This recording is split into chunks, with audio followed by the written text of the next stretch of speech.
Hey focus, I know हमारा देश इस समय बहुत टफ कंडीशन से गुजर रहा है। कोरोना की ये सेकेंड वेव हमारे देश को बहुत बुरी तरह अफेक्ट कर रही है एंड सबसे ज्यादा किसी चीज को ब्लेम करा जा रहा है तो वो है हमारे देश का हेल्थ केयर सिस्टम। हॉस्पिटल्स में बेड नहीं है, प्राइवेट क्लिनिक्स में फीस ज्यादा है और उसके बाद में देश में ऐसे भी हैं।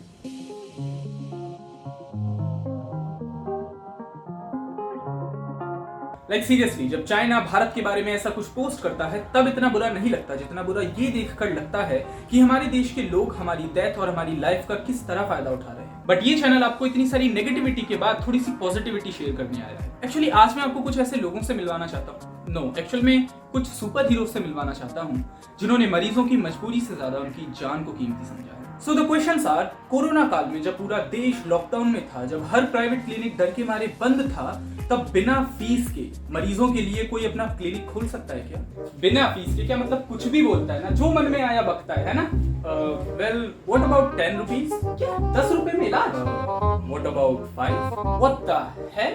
व्हाट अबाउट 1 रुपी? अबे क्या?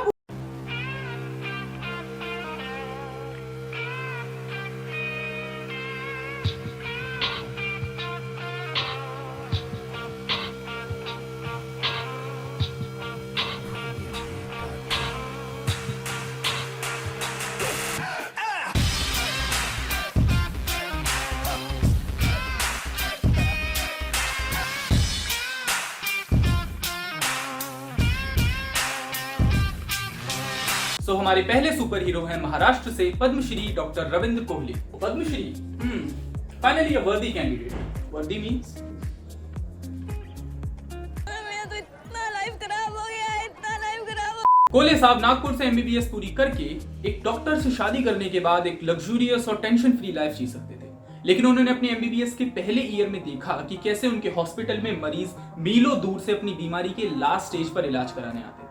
वो लेट हो जाते थे क्योंकि उनका गांव उनके हॉस्पिटल से बहुत दूर था। एक ऐसी स्टेज पे अपनी बीमारी का इलाज कराना जिस स्टेज पर उस मरीज को बचाया नहीं जा सकता, केवल उसके सिम्टम्स कम करे जा सकते हैं। कॉलेज में इनकलाब जिंदाबाद के नारे लगाने वाले बच्चे ने उसी समय ठान लिया था कि यदि एक अच्छा डॉक्टर बन पाया तो इन्हीं लोगों के लिए बनूंगा। ग्रेजुएशन पूरी करने के बाद वो 2.5 साल तक महाराष्ट्र में घूमे और फाइनली बेराहगढ़, जहां जाने की राह ना हो, ऐसी जगह पहुंचे जहां के लोगों को सच में उनकी जरूरत थी, जहां के ट्राइबल्स यानी आदिवासियों को मेडिसिन, सर्जरी, वैक्सीन जैसी चीजों के बारे में पता ही नहीं था। उन्होंने पहले दिन से वहां के लोगों का इलाज करना शुरू किया, उन्हें बताना शुरू किया कि निमोनिया, टाइफाइड, डायरिया जैसी बीमारियों में पेशेंट की जान बचा सकते हैं। कुछ महीनों में उस गाँव में ये खबर आग की तरह फैलने लगी कि एक बंदा आया शहर से जो इन जानलेवा बीमारियों को ठीक कर सकता है, क्योंकि उन लोगों के लिए यही बीमारियां जानलेवा थी, क्योंकि उन्होंने कभी इलाज कराना सीखा ही नहीं था। लेकिन अब भी वहां कुछ चीजों की कमी थी। जब भी वहां दवाई या किसी वैक्सीन की कमी होती थी, जब एक माँ और एक बच्चा डिलीवरी के बाद मर जाता था क्योंकि उसे एक 4 आने का टेटनस इंजेक्शन नहीं लगा,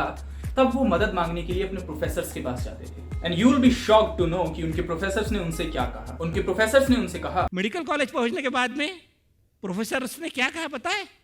अरे तू तो अच्छा खासा प्रैक्टिस में था, यहाँ क्यों वापस आया? You would have continued it. What you will learn from here? मैंने बोला सर ऐसे ऐसे बच्चे मरते हैं, ऐसे ऐसे माताएं मरती है, उनको मुझे बचाना है। और इट्स वेरी अनफॉर्चुनेट हमारे मेडिसिन फैकल्टी का कि हमारे प्रोफेसर्स कहे इट्स वर्ल्ड वाइड फिनोमिना। बच्चे मरते, माता मरती, सिर्फ तेरे ही गांव में नहीं मरते, वो उड़ीसा में मरते, वो उत्तर प्रदेश में मरते, वो मध्य प्रदेश में मरते, वो बिहार में मरते, वो बांग्लादेश में मरते, वो पाकिस्तान में मरते, वो हर जगह पर मरते हैं, वो साउथ अफ्रीका में मरते हैं, वो लैटिन अमेरिका में मरते हैं। मैंने बोला सर उन बच्चों को बचाना नहीं चाहिए? साइलेंस, कोई जवाब नहीं।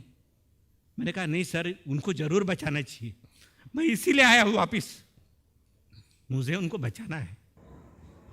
Silence, of course.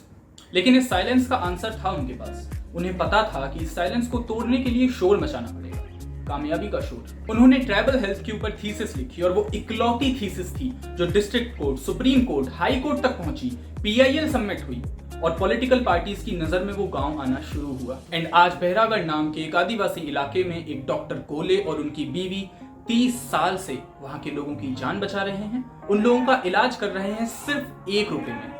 आज वहां गवर्नमेंट राशन शॉप्स हैं, मेडिसिन हैं, सर्जरी है, वैक्सीन हैं, ह्यूमन राइट्स हैं और हर माँ के लिए एक टेटनस इंजेक्शन।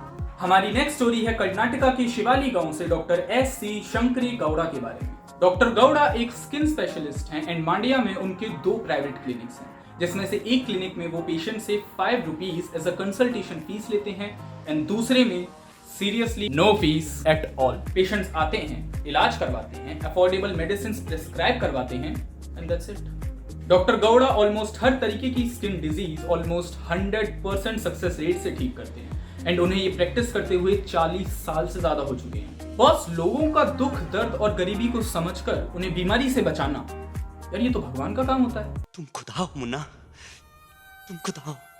ऐसा मत बोलो जहीर भाई, अपन खुदा नहीं है, अपन को पाप लगेगा। So let's jump on to the next one from Kadapa district of Andhra Pradesh. Doctor Noor Parveen. Doctor Parveen corporate hospitals की फीस का डर मरीजों के मन से निकालना चाहती है। उन्होंने इसकी शुरुआत अपने खुद के क्लिनिक से करी। उनके गांव में खोले हुए उस क्लिनिक पर कोई भी पेशेंट आता है तो उसका इलाज वो केवल 10 रुपए में करती है। रिसेंटली फरवरी में उनके इस प्राइवेट क्लिनिक को 1 साल हो गया और लॉकडाउन में भी उन्होंने अपने मरीजों के लिए सुविधा जारी रखी थी। जब डॉक्टर नूर से पूछा जाता है कि उनके लोगों के लिए उनके आगे के सपने क्या हैं, तो वो कहती हैं, शुरू में लगा कि क्लिनिक खोलने से करियर बढ़ाने में मुश्किल आएगी, लेकिन फिर मैंने कॉर्पोरेट अस्पतालों का डर खत्म करने के लिए क्लिनिक खोला। मैं चाहती हूँ कि मल्टी स्पेशलिटी अस्पताल खोलूं और 10 रुपए ही चार्ज करूं।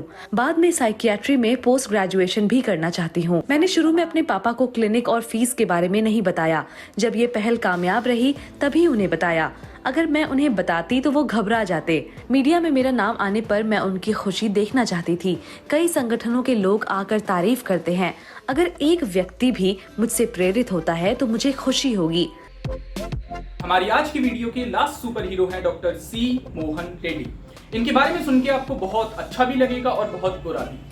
अच्छा इसलिए क्योंकि GKMC से अपनी MBBS में ग्रेजुएशन पूरी करने के बाद इन्होंने वेलीवक्कम में मोहन नर्सिंग होम की शुरुआत करी, जहां पर अपने हर पेशेंट को वो 10 रुपए में ट्रीट करते थे। इतना ही नहीं, गरीबों में खाना बंटवाते थे, मंदिर, मस्जिद, चर्च या गुरुद्वारे में डोनेशंस देते थे एंड स्कूल में बच्चों की पढ़ाई में भी पूरा सहयोग करवाते थे। बट बुरी बात यह कि कुछ समय पहले कोरोना से जंग जीतने के बाद कुछ रेस्पिरेटरी इश्यूज की वजह से उनका देहांत हो गया।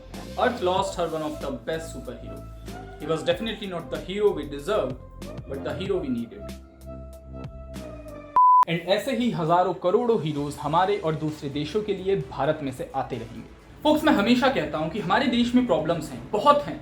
कहीं ऑक्सीजन नहीं है, कहीं दवाई नहीं है, कहीं अवेयरनेस नहीं है। बट इन चीजों के ऊपर स्टोरीज डालने से या मैसेजेस फॉरवर्ड करने से शायद ही कोई सॉल्यूशन निकलता है। I mean of course stories डालना भी जरूरी है। जब हम प्रॉब्लम को एक्सेप्ट करेंगे तभी तो उसका सॉल्यूशन ढूंढेंगे, बट फर्क तभी पड़ेगा जब हम सॉल्यूशन ढूंढेंगे। अगर डॉक्टर कोले अपने प्रोफेसर की बात मान लेते तो, अगर डॉक्टर परवीन या डॉक्टर रेड्डी एक स्पेशलिस्ट डॉक्टर बन के प्राइवेट हॉस्पिटल से बहुत सारा पैसा कमाते तो आज भी शायद हमें कुछ प्रॉब्लम्स का सॉल्यूशन नहीं मिलता। फोक्स, आज के समय में पैट्रियोटिज्म शो करने के लिए सीने पर गोली खाना जरूरी नहीं है। अगर आप अपने घर में फोन के सामने से हटकर कोई एक स्टेप उठा लेंगे किसी की हेल्प करने के लिए, तो आप भी इन हीरोज से कम नहीं है।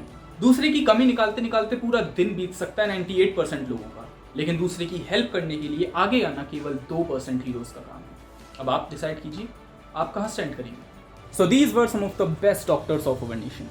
Obviously there are more than that we have, but I think that is enough for today's video. And अगर आपको इस वीडियो से कुछ सीखने को मिला हो, एक नई सोच मिली हो, तो इस सोच को शेयर कीजिए अपने हर दोस्त और अपनी फैमिली के साथ, ताकि उन्हें भी पता चले इन सुपर हीरोज के बारे में। And for more content, follow me on Instagram, subscribe this channel, and I will definitely see you next.